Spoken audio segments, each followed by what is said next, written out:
बिस्मिल्लाहिर्रहमानिर्रहीम। Thinkers in education आज हमारा टॉपिक है।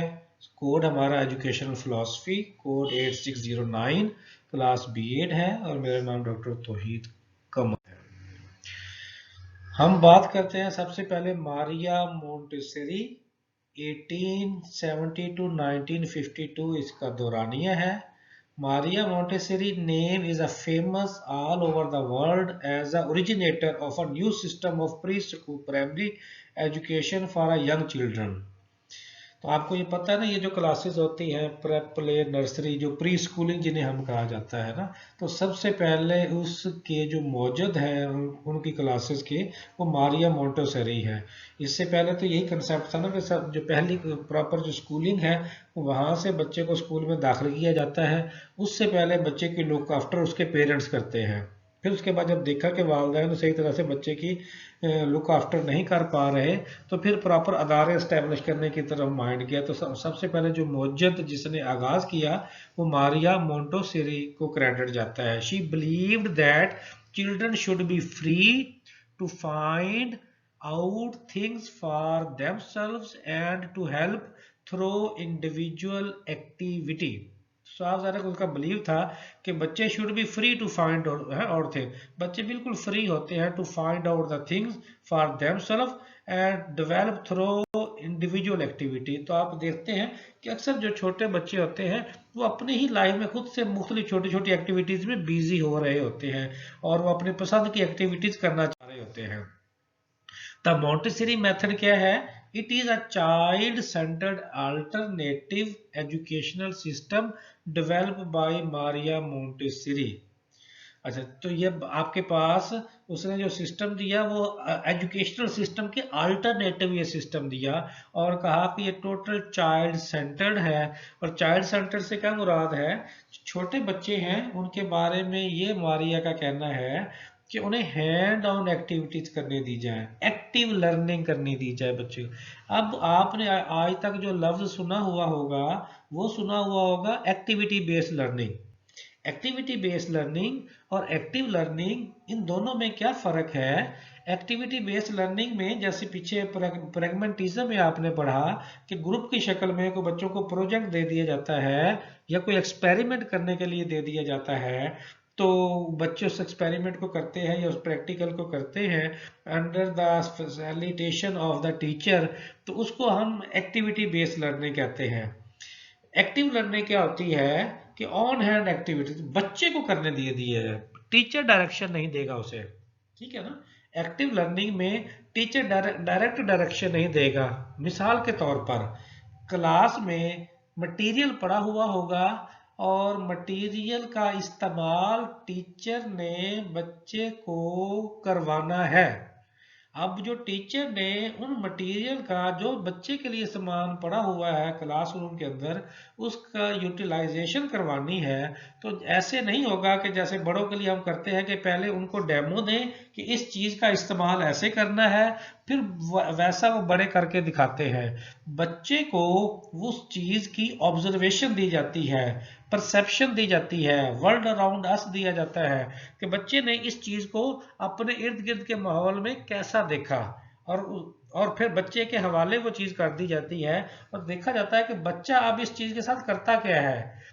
क्या वही कुछ वैसा ही कर रहा है जैसा आप सोच रहे हैं या बच्चा कुछ और कर रहा है? मिसाल के तौर पर मैं आपको एक मिसाल देता हूं कि बच्चा जो है वो क्लास में आता है और क्लास में डस्टर पड़ा हुआ है, बोर्ड साफ करने वाला, और बच्चा उसे उठाता है और कान को लगा के हेलो हेलो करना शुरू कर देता है और अपने दूसरे फेलोज के साथ बात करना शुरू कर देता है।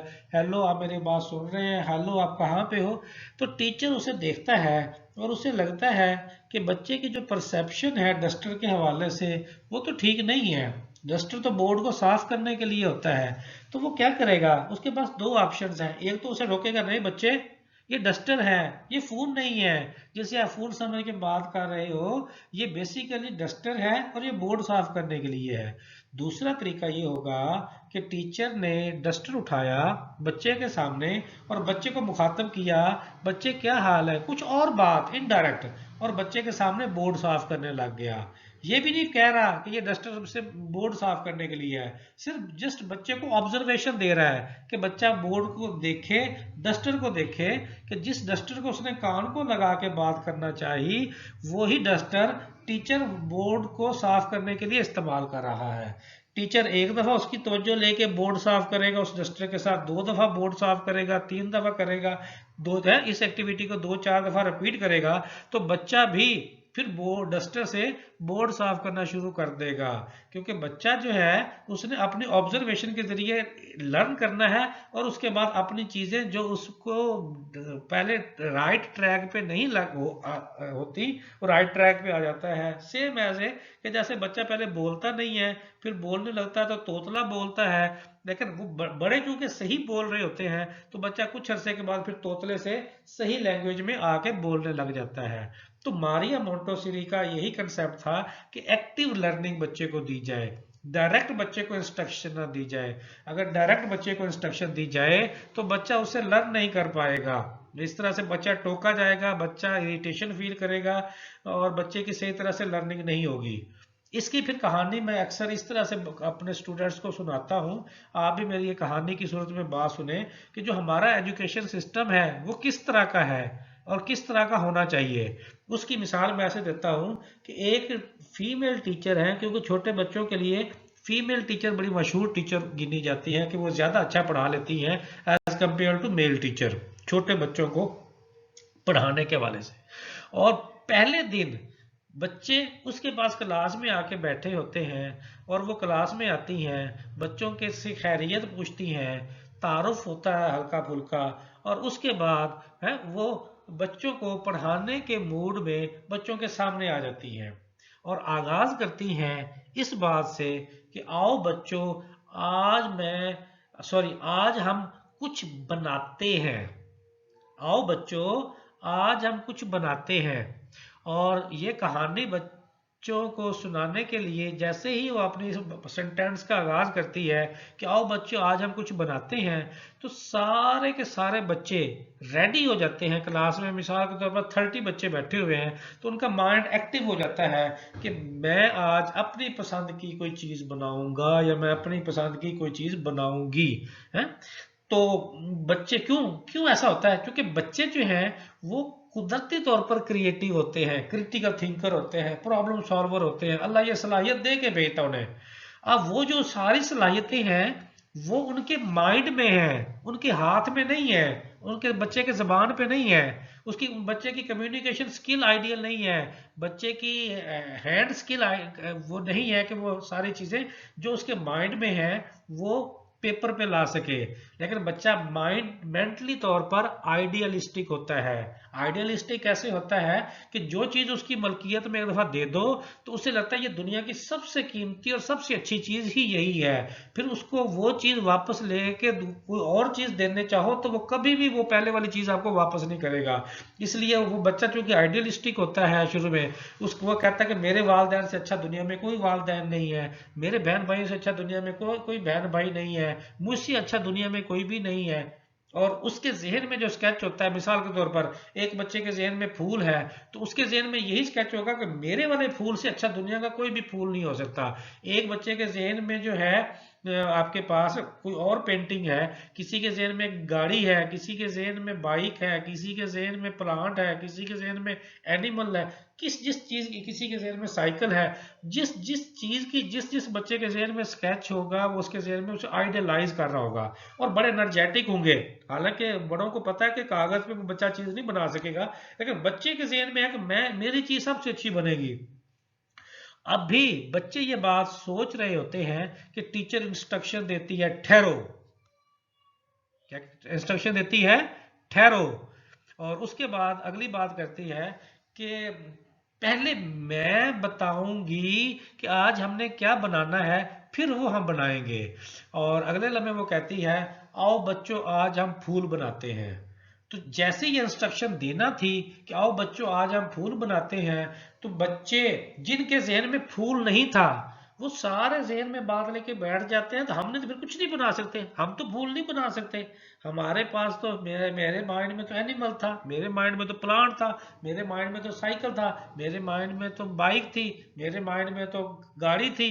है वो बच्चे वो सारे के सारे डिसॉल्ट हो जाते हैं और उस डायरेक्शन से, उस इंस्ट्रक्शन से क्विट कर जाते हैं कि अब फूल के साथ तो हमारा कोई ताल्लुक नहीं है। और वो वाले बच्चे इस समझ लो कि 30 में से 10 बच्चे जो हैं वो क्विट कर गए, उनके जेहन में फूल है ही नहीं। और तो बाकी जो बच्चे बच गए फूल वाले, वो अभी रेडी बैठे हैं कि आज हमारा फूल बनेगा, सबसे अच्छा बनेगा। और यही बात कर रहे होते हैं कि टीचर फिर इंस्ट्रक्शन देती है कि ठहरो, जो फूल मैं कहूंगी वो बनाना है, तो आओ बच्चों आज हम गुलाब का फूल बनाते हैं। तो जैसे ये इंस्ट्रक्शन देना थी कि वो बच्चे जिनके माइंड में गुलाब का फूल नहीं था, चमेली का फूल था, नारियल का फूल था, ठीक है ना, किसी और आपके पास प्लांट का फूल था, जिन जिन जिन बच्चों के जेहन में गुलाब के फूल के अलावा बाकी फूल थे, तो वो भी सारे बच्चे इस कंपटीशन से अपने आप को मेंटली तौर पर क्विट कर जाते हैं कि अब वो ये गुलाब वाला फूल तो हमारे माइंड में नहीं है। अब बाकी 10 बच्चे समझ लो, वो भी 1/3 वो भी बच्चे क्विट कर गए, तो बाकी पीछे 10 बच्चे बच्चे गुलाब के फूल वाले, वो अभी ये सोच ही रहे होते हैं कि हमारा फूल बहुत अच्छा होगा। बड़े बच्चे एनर्जेटिक सोच के साथ रिस्पॉन्स कर रहे होते हैं कि टीचर फिर इंस्ट्रक्शन देती है कि ठहरो, जो फूल सॉरी ठहरो बच्चों, पहले मैं फूल बना के दिखाऊंगी, उसके बाद आपने वैसा फूल बनाना है। और फिर उसके बाद टीचर पॉइंटर या वो बोर्ड मार्कर उठाती है और बोर्ड के ऊपर एक बड़ा प्यारा सा गुलाब का फूल बनाने लग जाती है। बच्चे टीचर का फूल देख रहे होते हैं और जहन में कह रहे होते हैं कि हमारा फूल तो टीचर के फूल से बहुत प्यारा था, हमारा फूल तो टीचर के फूल से बहुत प्यारा था। वो ये बात भी करते जाते हैं और साथ साथ फूल भी पेंसिल उठा के टीचर वाला फूल भी बनाने लग जाते हैं। तो हमारी ये वाली बात कि बच्चे को उसके बाद इमिटेटर बना दिया जाता है और बच्चे की क्रिएटिविटी यहाँ पे स्टॉप होती जाती है। और अगर बच्चे को फूल बनाने दिया जाता तो आखिर कोशिश, एक दफ़ा कोशिश करना था, कागज़ पे उससे कोशिश ही नहीं होनी थी, लेकिन कुछ दिनों की कोशिश के बाद उसने अपने माइंड में जो स्केच था उसको किसी हद तक पेपर पे ले आना था। और उसके बाद उसकी जो तालीम का आगाज़ होना था, वो हमारे आजकल के जो सिस्टम ऑफ एजुकेशन है उससे वो बच्चा लर्निंग के हिसाब से बहुत बेहतर होना था।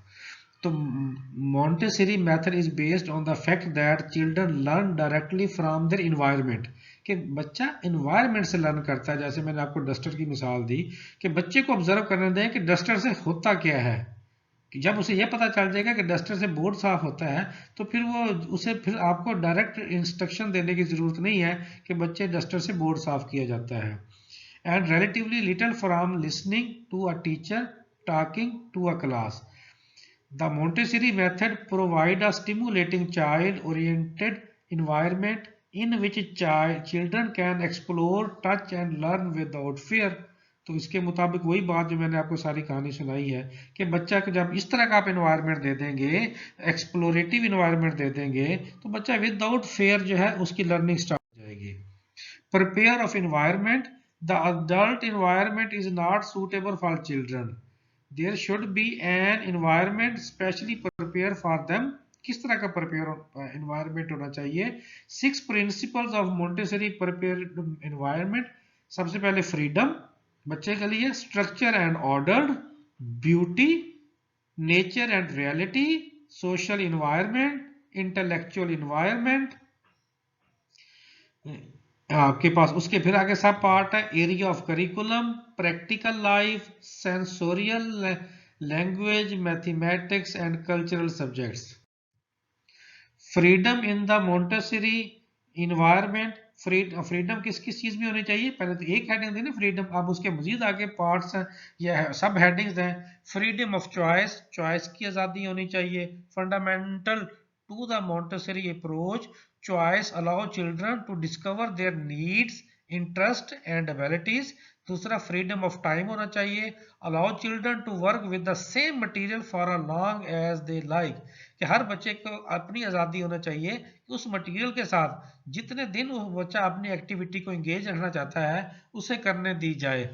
एक बच्चा 2 दिन में उस एक्टिविटी को मुकम्मल करता है, तो जरूरी नहीं कि दूसरे बच्चे से भी 2 दिन ही के लिए तो करें कि अपनी एक्टिविटी को मुकम्मल करें।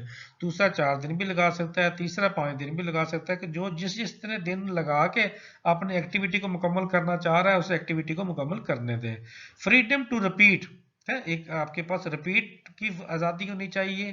The 3 hour work cycle give student the opportunity to work with materials and achieve success through practice. Freedom of communicate, communication की आज़ादी होनी चाहिए। Montessori encourage communication in the classroom. Children learn to discuss activities, solve problems and develop their social skills. Freedom to make mistakes, तो अपनी गलतियों से गलतियां जो है वो करने और गलतियों से सीखने की भी आज़ादी होनी चाहिए। Encourage children to discover the outcome of the activity by themselves. Each material is designed with the visual control of error. This guides the child to understand the outcome of the activity through hand on learning experience. तो वही बातें जो मैंने कहानी की सूरत में या वैसे तमहीद बांधी थी और आप लोगों को बताई थी, तो वही बातें फिर बार बार वही आपके पास रिपीट हो रही हैं।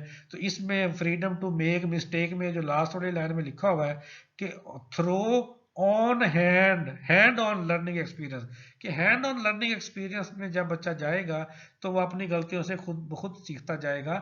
समटाइम इसे ट्रायल एंड एरर भी कहते हैं। तो ये मोंटेसरी का था आपके पास सिस्टम सबसे पहले। उसके बाद फ्रोबल किंडरगार्टन, तो ये नाम भी आपने बहुत ज्यादा सुना होगा, kindergarten school system of school. Friedrich Froebel 1782 to 1852, the German educator, psychologist and best known founder of kindergarten system. Kindergarten system दुनिया में बहुत ज्यादा मशहूर हुआ और मशहूर है भी। इसका मानी फ्रोबल है। Froebel first kindergarten was started in 1837 in Blankenburg, Germany. Works of Froebel क्या है जी? Froebel is author of many books, autobiography, education of development, the education of man, mother play, pedagogies of kindergarten। तो इन सब में से जो एक लफ्ज पेडागोजी वाला है, तो इसकी अंडरस्टैंडिंग हो सकता है, अगर किसी ने लेक्चर पिछला नहीं सुना तो ना हो। पेडागोजी होता है टीच के तरीके, हाउ टू टीच है, कि टीच के मेथड या टीच के जो तरीके हैं उसे पेडागोजिकल स्किल कहते हैं। फिलोसफिकल व्यू ऑफ फ्रोबल क्या है? सबसे पहला law of unity. Froebel was spiritual idealist, क्या स्पिरिचुअल आइडियलिस्ट के तौर पर माना जाता है था। For him all things of the world have originated from God. Spiritual क्या, उसके मुताबिक कोई एक सोर्स ऐसा है, सुपर पावर है, जिसने इस कायनात का वजूद बनाया, उसी की वो बात करता है। For him all the things, सारी दुनिया की चीजें किससे ओरिजिनेटेड है? गॉड से। All the object through appears different are specially the same. All the objects जो देखने में डिफरेंट फील होती है, एक्चुअली वो सारी की सारी सेम है। This law of unity is operating in the whole universe. और जो यूनिटी का जो लॉ है ये पूरी दुनिया के ऊपर अप्लाई होता है बकौल फ्रोबल के। Law of development, law of development में वो क्या कहता है? The second characteristics of philosophy is the law of development. According to him, this law of development is applicable for both the spiritual as well as physical world in the same way। तो इसके मुताबिक जो है आपके पास law of development, वो चाहे spiritual world की हो या आपके पास फिजिकल वर्ल्ड की हो, एक ही तरीके से है। फ्रोबल्स एजुकेशनल प्रिंसिपल्स, क्या क्या एजुकेशनल प्रिंसिपल्स हैं? The aim of education, aim of education में क्या कहता है वो? Enable the child to realize the unity principle. दूसरा है the method of education. Method of education कैसे, किसकी कैसी बात करता है? Self activity based. The method of play, the play way है, खेल खेल में सीखना। एजुकेशन टू चिल्ड्रन, खेल खेल में बच्चे को पढ़ाया जाए। Principal of freedom, free and natural development of the children. Principle of social atmosphere, social should be developed through self activity in a social atmosphere। Purpose of education, unfold the innate power of children to order to them to attain spiritual union with God. तो ये purpose of education यही है कि आपके पास attain spiritual union with God. Curriculum according to Froebel, curriculum Froebel के मुताबिक कैसा होता है, शुड गिव इंपॉर्टेंट टू, किस किस चीज को इंपॉर्टेंस दी जाए, रिलीजियस इंस्ट्रक्शन को, नेचर स्टडी को, अरिथमेटिक को, लैंग्वेज को, आर्ट्स को और हैंडीक्राफ्ट को। हैंडीक्राफ्ट आप समझते हैं ना, कशीदाकारी को।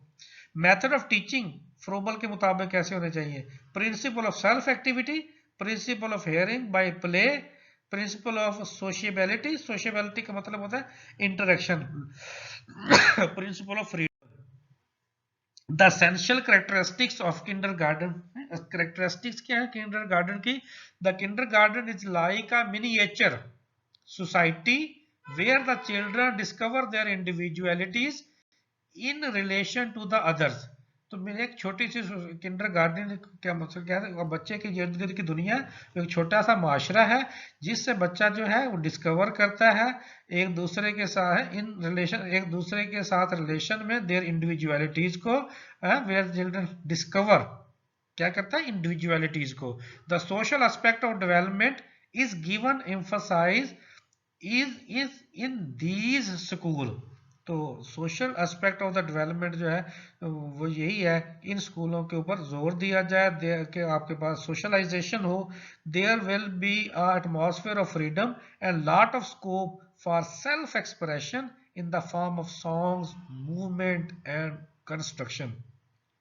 जैसे आप लोगों में भी कुछ लोगों में सलाहियतें होती है ना गुनगुनाने की, कुछ लोग जो है वो अपने आप को सिंगर फील करते हैं, कुछ लोग जो है वो अपने आप को सेल्फ एक्सप्रेसिव टॉकटिव कहते हैं, क्लेम करते हैं कि हम जैसा कोई बोल नहीं सकता, जहां हम बोल रहे हो वहां किसी और के बोलने की गुंजाइश नहीं बचती।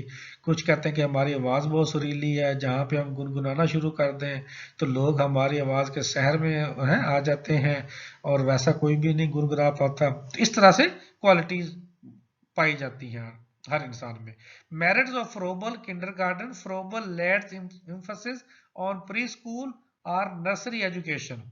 फ्रोबल stress the necessity of the study of child's nature, his instinct and impulses.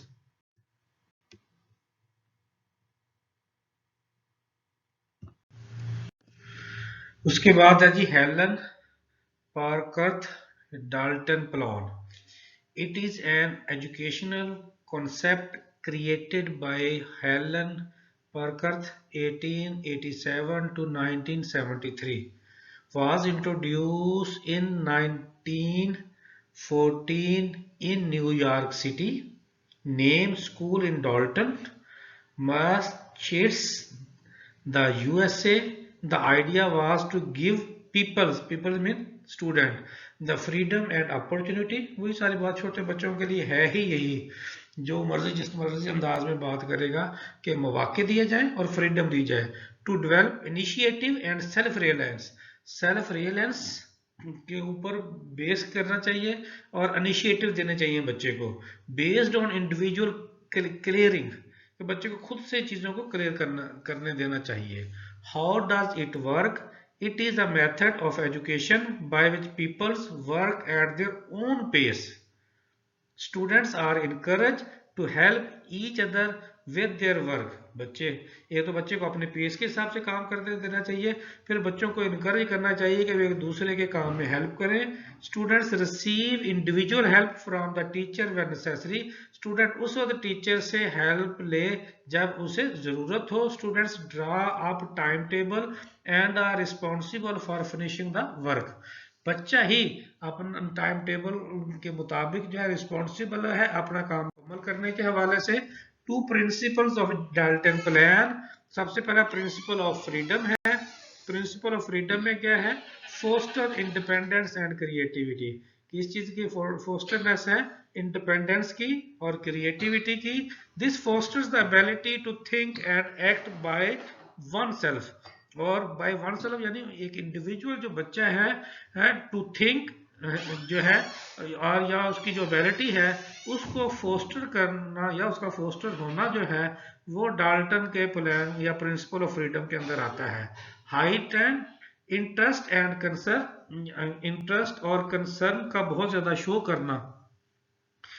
तो तीन बातें यहाँ पे डिस्कस की प्रिंसिपल ऑफ फ्रीडम में, इंडिपेंडेंस एंड क्रिएटिविटी की, ability to think and act by oneself की, और इंटरेस्ट एंड कंसर्न की।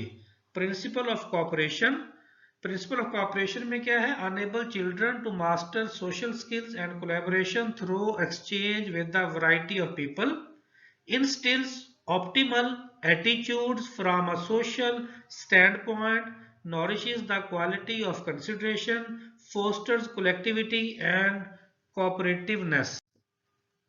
उसके बाद है जी पॉलिया फेरेरी 1921 टू 1997, क्रिटिकल पेडागोजी। क्या है पेडागोजी के बारे में तो पढ़ाने का तरीका है, क्रिटिकल का मतलब आपके पास क्रिटिकली पेडागोजी को देखना। फेरारी फिलोसफी क्या है जी, Freire philosophy which he prefer to be known as scientific revolutionary humanism. और उसमें वो क्या बात करता है, leaders who work for the people are not leader. जो लीडर ये कहता है कि वो दूसरे लोगों के लिए काम करता है वो लीडर नहीं है, but who work with the people as their servant, बल्कि वो लोगों के साथ एज ए सर्वेंट काम कर रहा होता है। Philosophy involving technique of adult and non formal education, philosophy जिसमें अडल्ट के लिए जो टेक्निक इन्वॉल्व होती हैं वो आपके पास क्या है, या नॉन फॉर्मल एजुकेशन के लिए बड़े लोगों के लिए जो एजुकेशन होती है उसे अडल्ट एजुकेशन कहते हैं या नॉन फॉर्मल एजुकेशन कहते हैं। Through the message is applicable to any form of education. The following are the important construct और फरारी एजुकेशनल व्यूज। क्या है जी views, education is a cultural tool of liberation from oppressions. Education is a tool for the learners to be creator of their own reality. Knowledge is not a set commodity that is passed from the teacher to the student. Learning being with action, a process where knowledge is present to learner. Teacher should know the students have life experience that is key in shaping their education and learning. Education is a phenomena in which educator and educatee educate each other through the act of education. Education is a critical understanding of reality. The method of education must start from the situation and reality of the people. Educational practice is not an extension but a communication. Communication involves mutual dialogue, where extension involves transplanting knowledge. तो इस slides में आपने देखा कि जो knowledge के हवाले से बात हो रही है, अब उसमें की जो वर्ड है उनको बोल्ड किया हुआ है। जैसे नॉलेज के बारे में कहा कि is not a set of commodity है, लर्निंग के बारे में बात किया कि learning begin with action, a process where knowledge is present, और आपके पास इसी तरह student have life experiences, educator and educatee educate each other, critical understanding of reality की बात हुई है, मेथड ऑफ एजुकेशन की बात हुई है, situation and reality of people की बात हुई है, not an extension but communication की बात हुई है, communication mutual dialogue, extension transportation transplanting knowledge की बात हुई है। Freire contribution to education, education में क्या कंट्रीब्यूशन है, transformation of society. Ferrari viewed of education as a deep political project to the transformation of society से मुराद आप ऐसे ले सकते हैं कि एक कुछ भी नॉर्म्स है, वैल्यूज है, थॉट्स है, कुछ भी है, वो एक नस्ल से या एक सोसाइटी से दूसरी सोसाइटी में मुंतकिल करना ट्रांसफॉर्मेशन ऑफ सोसाइटी कहलाता है।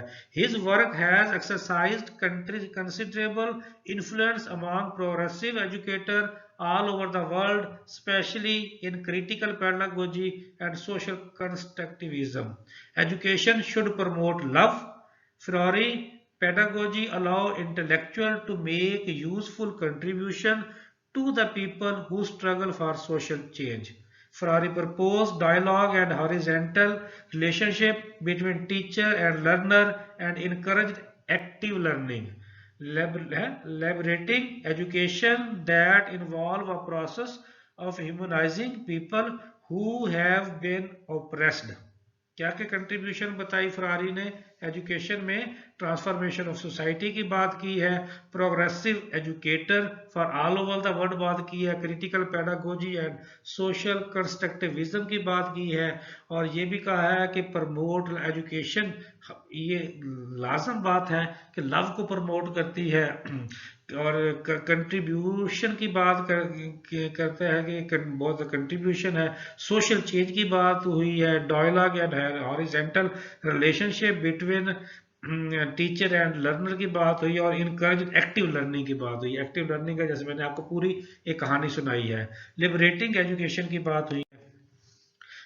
क्रिटिकल पेडागोजी की अब बात क्या कहता है कि critical pedagogy is an educational approach for developing critical consciousness और critical awareness in the learning, कि जो क्रिटिकल अवेयरनेस का पैदा होना, क्रिटिकल कॉन्शियसनेस का पैदा होना लर्निंग में क्रिटिकल पेडागोजी कहलाता है एजुकेशन के अंदर। Critical consciousness is ability to critically perceive the cause of social, political and economic oppression and to make action against the oppressive element of the society. Critical pedagogy enables students to question and challenge domination.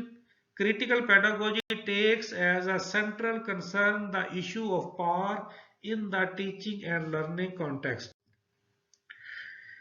Happy farewell, dear student. Wishing you all the very best for the future. May you all the successful and happy life.